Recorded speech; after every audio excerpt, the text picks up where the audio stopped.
Finances and getting out of debt, managing your money, of course, planning for the future. That's what it's all about.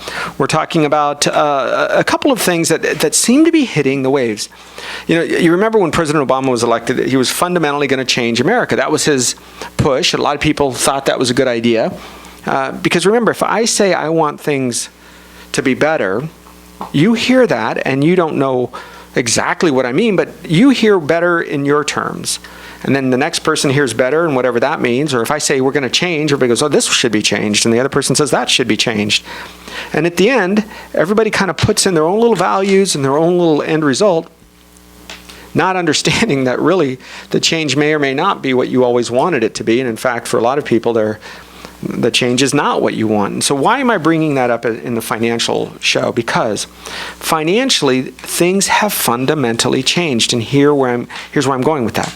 You can either fight for financial freedom or financial equality. They both cannot exist at the same time. 10 years ago, when we were teaching our total money schools, our classes, I would write that on one of the whiteboards that's off to the side, so it would sit there for most of the class, certainly most, if not all of the first day. It's a 2-day class. And we would sit there and we would say, you have a choice. You can fight for financial freedom or financial equality. And people would look at me and go, well, what do you mean? And I say, look, if you want financial freedom, then you have to understand there are going to be people that fail. And there are going to be people that make $1 million a day. And there are going to be people that live on somebody's couch and that's all they do their whole life. Do you realize you cannot expect the lazy guy or gal who plays video games all day, who sits in his mother's garage at 26 years old, who doesn't shower or brush their hair, or, I mean, you get the stereotype, right? How is that person supposed to make the same amount of money as a lady who spent 10 years after college in grad school or in medical school or in law school? How are you supposed to do that? Where at the end of the day, somebody's worked very hard, sacrificed a lot, didn't go out and party with their friends on the weekend, didn't go take the summer vacations, and now they make $40,000, $50,000, $60,000 a month. Is that fair? There is no such thing as the word fair. There's right and there's wrong. And you hear that and go, well, same thing. No, it's not. Right and wrong has a basis. Figure it out. The Constitution, the Bible, the Quran, the Torah. I don't know. Think of something. But that is the right. And then the wrong is the opposite of that. It's simple enough, isn't it? In the financial world, what are you going to fight for? Are you going to fight for financial equality, which means you're going to bring down the top? Because the bottom will never rise. You understand that? Oh, no, Arif, that's not true. Take a look at universities and colleges. When they lower standards, they bring in all of these folks that have never been prepared, don't really want to be there, but they're there for the free ride or the free money. And all of these colleges are flooded, and look at the graduation rate. 20, 30%? You don't see it, do you? Why? Because it's not the same. It's not the same when you have somebody work really hard for something. They fight, they go through, and at the end they come out as a successful person. Why? Because they wanted it, they fought for it, they sacrificed for it. You cannot tell me that financial equality is what we should be fighting for in a constitution, capitalistic, libertarian type society. Because if you do, then you know what? You're going to have people that just aren't going to do it. They're not that smart. They made bad choices. They took their 401k and invested it in a business that they had no business investing in because they didn't understand the business or business in general, and they lost it. And how bad are we supposed to feel for that person? Or the guy or the gal that go out and buy 6 or 10, Jeff, we've seen it, 19 different rental properties. And they had no clue how to manage it. And then they lost everything. Filed bankruptcy, lost all 19 properties. That's the worst during the last recession. I share that with you because there are others who sit there and they pick them up one at a time. Thank you so much. Because they were trained, they were schooled, they understood the difference. So I think you have to come to grips with the fact that there are some people that are willing to do what it takes to succeed, and there are others that aren't. And they're not bad, they're not evil, they're not dirty, they're not good. Rich people are not bad. You can tease rich people all day long. People do. You can't make fun of minorities anymore. You can't make fun of sexual orientation anymore. That's politically incorrect and should be. But what about rich people? Right? Can you do that? Well, you wouldn't say, well, yes, you can, because I can walk into a room and I can say, hey, guys, sorry about that, but I was trying to park my car in that, one of those big Mercedes, I don't know, what do you guys call it? Yeah, those Cadillacs, those people, those guys that drive those Jaguar. There was this guy with the Porsche, and you know how those guys take 2 parking spaces. Wink, wink, you know what I mean. And if you took that out and you filled it with a minority saying, or you filled it with the sexual orientation saying, we would all go, oh, that guy's a bigot. He's a racist. But when we say it about somebody's financial life, we think that's okay. Your kids hear it and they think that's okay. But is it really? Because if not, then you got to figure out something. You got to figure out, what are you fighting for? Are you fighting for financial equality? Because I think you're going to lose. You're going to win in the short term in America, because that's what, right now, that's what the president and certainly the state of California think is the right thing. Financial equality, give people a chance. Really? How about give people a chance and get out of their way? We're the place where things like the internet was invented, computers, video cameras, the automobile, steel. Look, all of those things existed in one form or fashion. But when we were a nation that brought in the economic strengths of everybody else, in other words, you had professors fleeing Soviet Czechoslovakia. You had engineers fleeing, Hungary. And those brilliant minds came to the United States. And they created a melting pot of people that were successful. And now, right now, financial freedom is being criticized. Because college campuses everywhere are saying, yeah, give us free education. Really? Give us free, really? Oh, okay, but it's not free. You tell your professors to stop taking a pay raise. You tell the administrators, done. You're not getting paid anymore. You cancel the electric bill. All of you guys use candles. If you want free education, somebody's got to use candles. Oh, wait, you don't want to do that, do you? Somebody has to pay for these people. What about the professor who retired some time ago? You tell her that she either has to go back to work or give up her pension. She retired 4 years ago. You want free education, give her her money. One of you has to stop. I share that with you because if you're going to be teaching your children about financial stuff, I think financial freedom gets you a lot closer to the success that you want. We come back, we're going to delve into that a little bit more. You can always get a hold of us at hometownstation.com. Click on Total Financial Solutions. Send us an email, or you can also go to Total Financial Solutions, so it's tfswealth.com, or give us a call at 753-9683. That's the office on your place for news, talk, and information. Arif, Halaby, Jeff Gerard will be back in just a minute on AM 1220 KHTS. Yes. Hey, welcome back to the show. Arif, Halaby, Jeff Gerard on Total Financial Solutions, Save for Money Hour. All right, what do you think? What do you think? Should financial freedom be the push, or should it be financial equality?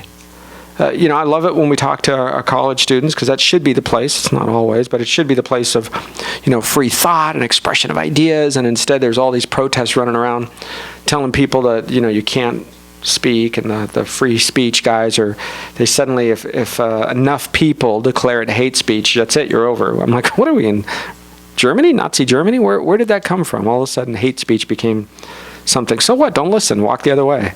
You don't have to listen. If 3 people listen, then that person has no power and he looks silly. If a lot of people resonate and they go, wait a second, I really think what they're saying might make sense, I guess you're afraid of that, aren't you? This whole free speech thing is strange when all of a sudden it's not about free speech anymore, is it?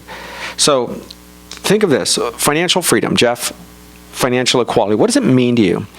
Because just because somebody makes the same income, right? So what? You pay everybody the same $50,000 a year. Yeah. Somebody can do something different with their $50,000. Yeah, they sure can. And I think, we've talked about a lot on the earning side of things, but really the retention of your money, what you do with it, it really sets the one person apart from the next person. And that's how we can see someone that is maybe, let's say, I don't know, a business owner and works very, very hard for 10 or even 20 years and finds themselves still working. Yet the person that works for them, maybe they make cabinets or they swing a hammer and build houses. They might have several rental properties, retirement accounts set up in various fashions, short-term, medium, long-term savings, emergency accounts. I mean, all of those things can make the difference. So it's not really about what you make. And I think that's the problem in America, is that we're so focused on That's right. what people are making. And we can talk about income equality. Look, when I started out making money, when I first started making money, minimum wage was around $4 per hour, about $4.25, something like that. And now what's minimum wage? Double that? And is our nation doubly wealthy? I mean, did that really make a difference? Because look at inflation. Look at just the pure cost of goods and services going up over time. So we really have to stop thinking about that as a nation, but we can't stop that rhetoric, because we have tons of people that make a lot of money that can afford radio commercials and television shows and everything else that say these things over and over. And I think the conditioning is just wrong fundamentally. But you, when you're listening to a program like this, when you have the choice to believe what's going on in the masses, in the mass media, or you take a look back and say, why is that person over there so content? They don't have a great big house. They don't have 8 cars in the driveway. They didn't have to build on a second garage to fit all of their toys and boats and RVs. Yet they live a good quality life, and they go on vacation, they spend time with their family, whatever have you. It might even be a single person. But it's not always about the money that they're making. It could be what they're keeping. And I think that's really the difference. And how many times do we say, look, it's not what you make, it's what you keep, just like Jeff is bringing up.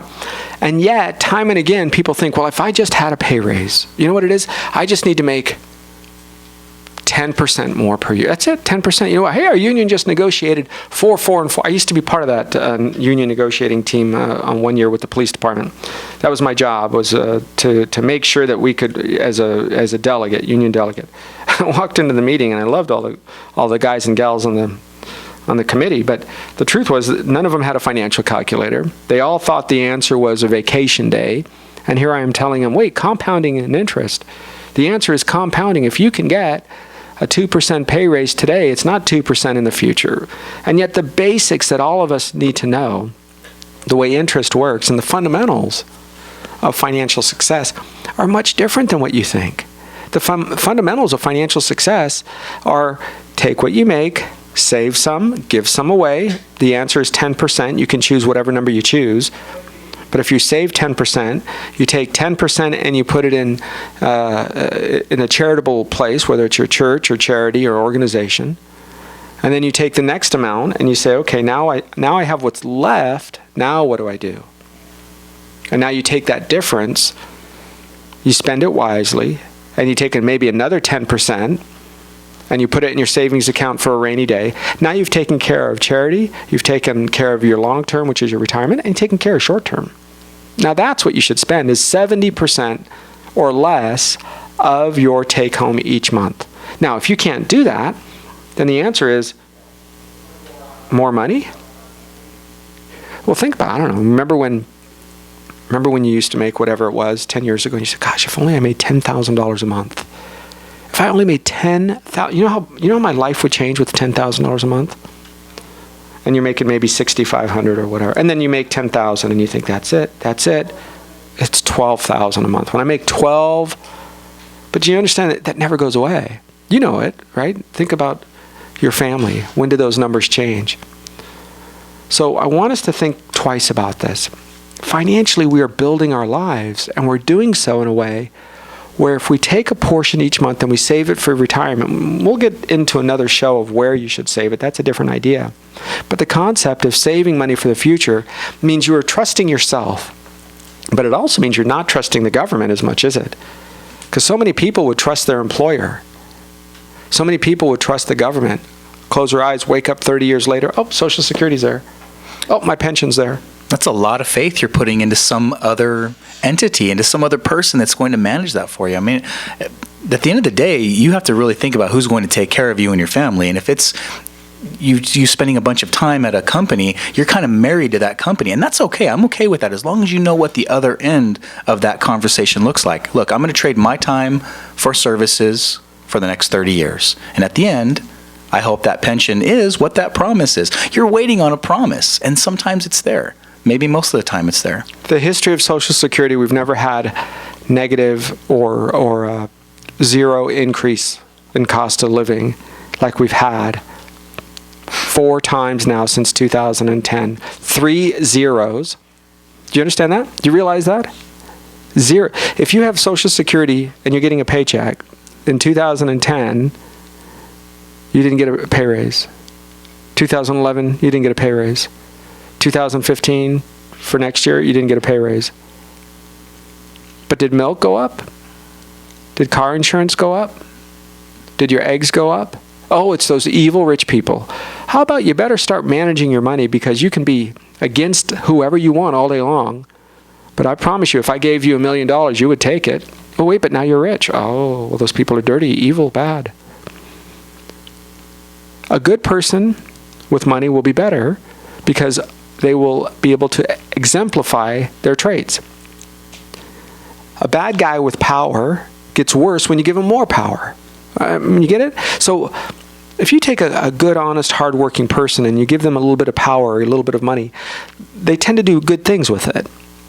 Not every day. I know your brother-in-law is different, but but if you give a bad guy power or money, you know it, the bully who became a police officer, right? They became a jerk. I know some great people who became police officers. They became sergeants. They were great sergeants. And they were even better lieutenants, right? Because they get more power, more influence. They get to be, really transfer that strength to others. But if you're a bad guy, it doesn't matter what kind of income you make, you're just going to be worse. So follow me on that. So be very careful if you're trying to say, oh, it's just a little bit more money. I think it's managing what you have well. So how do you start? Well, I want you to start with this. First of all, you're going to write down a budget. How much you spend each and every month. That budget says, I make, let's just say $5,000 a month between you and your spouse. That $5,000 comes in. What do you do with it? First of all, it's food, shelter, clothing. And in that order, by the way, because you can rent an apartment, lose that big expensive house, but you can't go more than a couple of days without food. So food, shelter, clothing. You make sure you have enough food. What does it cost each year? I don't mean filet mignon every night. You may have to go at the 99-cent store. You might have to go down the street at the discount grocery store. That's what you got to do. You still have small children at home. That's called life. It's not like that forever. I saw a gentleman today. I was at Dr. Palucky's office. A gentleman pulled in, gray hair, older. You could tell he's probably retired. Had an amazing Porsche. I kind of know because I like Porsches. But that particular car was probably a $140,000 car. Now, if I was to tell most of you, you'd be like, oh my God, who needs, and you say the word need, who needs a car? Like, who needs? And you think it's about need. Are you kidding me? Let me grab some homeless people in Africa. Let me grab some refugees in Central America and have them look at you and then say that word. Need. Who needs 6 pairs of shoes? Who needs 3 outfits? Arif, it's so different because, we're just middle class. Come on. How about you think for just a second and say, listen, I'm very happy that guy, look, providing he's honest. We don't know, but let's say he's an honest, hardworking man and he did it for his family. Wonderful. I looked at him when I walked to my car because I don't have one of those cars. And I walked to my car and I thought, 2 kids in college still. Oh, well, he's further down the road. He's got, maybe his kids are out of college and he doesn't have to worry about that. So we look at that and why do we have to feel bad that we don't have that? You see, it used to be when we saw a rich guy, we would say, oh, that's a rich guy. I want to be like him. Oh, that's a rich lady. Oh, I would like to drive a car. Now we say we got to take from them and give it to us. Why? Because I'm better. They don't deserve it. They must be dirty, evil, bad. And then they leave. Look at Venezuela. Venezuela, you go, oh, Arif, it's so far away. Think about it for a minute. It was a middle-class country, maybe 1/10 the size of the United States, and it had very wealthy, it had a middle class, and it certainly had poor people. Today, the middle class stand in line for toilet paper. Did you know that? Because they went socialist. Hugo Chavez, we hate America. They nationalized all the oil industry and kicked out Chevron and Texaco and all those big companies. Put rich people in jail because they must have been doing something wrong. And now, do you understand what I just said? Middle class people, every day, the $5,000 a month, $6,000, $8,000 a month earners, are standing in line for toilet paper. Do you not get that socialism and communism, one, has killed more people ever than any other philosophy in the 20th century, period, done. Research it, kids, figure it out. You wear these Che Guevara shirts. I love it. You have no idea the terrorists, it's another person's freedom fighter. No, folks. Look at the kind of things he did. The women and children. Really? You're telling me those people? He's an evil man. Fidel Castro. Evil people. You can judge whomever you choose, but then if you're not going to judge anybody, then you better be very careful about your life. So financial freedom. You start by saving money. Live in that budget. Number 2, after that budget is made and you lay it out, what if you need to buy something? Hey, it's time to buy a car. All of us need a new car once in a while, right? The amount of money you were going to pay for that, Jeff, we usually say take the amount of money that you're going to set aside for insurance, the higher cost. That's right. And the payment. An easy way to do that, this is the dry run you get. Before you buy a car and you overcommit to something that you financially cannot afford, is you take whatever you're going to spend on that car payment, plus the insurance, because if it's a newer car, chances are the insurance will be higher. You take those 2 figures and you park that money in a savings account for a minimum of 3 months and see if it changes your life. Did you have to go into debt? Did you have to go somewhere else to find that same money to go pay your utilities or your rent or your mortgage? If that money did not affect you not being part of the financial equation each and every month, then it might be a good time to buy a car. Plus, what's the benefit of that? Now you've saved that amount of money. Let's say it's $300 or $400 or $500 a month times 3 months. Now you've got a nice, healthy portion towards the down payment of the car. So it's kind of a win-win in both scenarios. Yeah, and you get a chance to see, did I go into debt? Did I not get to live the lifestyle that I wanted to live? Did my life change dramatically? All of those things are part of the process of uncovering whether or not you're operating in this instant gratification, very scared, right? Just on a flash, you make a decision. A lot of us want to figure out that if we're making decisions, we're trying to do, especially financial decisions that are going to last 3 years, more likely today 5 years or longer, that we're thinking about it. We're thoughtful about these financial decisions that can cost us a lot of money. Your family makes decisions every day, but rarely do you make a decision where you're selling your time that hasn't even been earned yet. You know what I mean? You've heard Richard Grant. We've talked about him on our air a few times. Richard Grant is the author of many books. One of them, Slaying the Financial Dragon, basically. I'm paraphrasing, but you get an idea that particular book goes into the labor, right? It defines what you're doing in money is stored labor, which is work you've done for the past, or future labor, which is your credit card. Like, I didn't even wake up in 3 years yet. But I know that when I wake up in 3 years, I better do something because I have a payment due. Somebody has to pay it. And if it isn't me, then who? That's scary. So you're already committing to 3 years, 4 years, 5 years from now that you're going to be waking up, going to work, giving up something. We're doing that for 30 years with the house mortgage. That's pretty significant. Yeah, I don't know anybody that's got a 30-year employment contract, yet they are pretty excited about signing up for a home. And look, we all do. At the end of the day, we need some place to live. And I put hanging quotes around need because, like Arif said, you can rent an apartment, you can live with a family member. It really doesn't matter as long as you have a shelter over your head.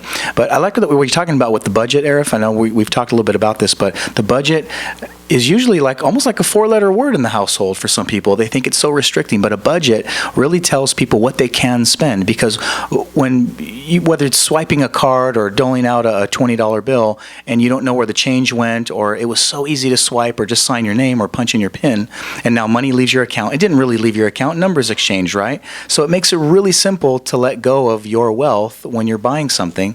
And when you see a budget, I think it's really healthy every once in a while to map this out, because how many little $8 subscriptions or a $20 thing here or a $15 thing here and there, that all adds up. And that could be a healthy part of maybe having an emergency account if you don't have one, maybe a car payment if you thought you couldn't afford one. How about a retirement contribution if you thought you couldn't afford to save for retirement? So all those little things that kind of leak out the side or go by the wayside, those are really captured by doing that budget. And I think it's healthy to, like I said, check on it at least quarterly. I think is a good thing to do. Yeah, after you set aside that 3 months, I always like to have it in 3 months of expenses where we're setting aside, we're putting dollars, we're putting it aside step by step. That what we're going to do now is decide we're now going to enter into this 4-year, 5-year, 6-year contract to buy a car. Those are amazing things. The car should give you freedom. It should give you the ability. But it should not take from you the other parts of your life where you're saying, But now I can no longer be the person who goes and volunteers because I have to work an extra 2 hours a week. Or I can no longer be the person who goes to my kids' soccer games on Saturday because I have to work overtime twice a month. Because now you're giving up something for that purchase. So follow me on this. Write down your values. What's important to you? You know, we have our clients answer 3 questions, and I think this gives you really a good foundation. Describe your perfect day. What is your perfect day? And how would you like to be remembered? Hey, you know what? What would you do with $1 million? What would you do with $1 million? Now, you might say, oh, I'd give some to charity so that, you know, you feel like you're altruistic or something. You might say you would, help your family, buy your mother a house. Those are all great things. But then why didn't you do it so far? Because if you're not a charitable person when you have $1,000, you will not be a charitable person when you have 100,000. You know that?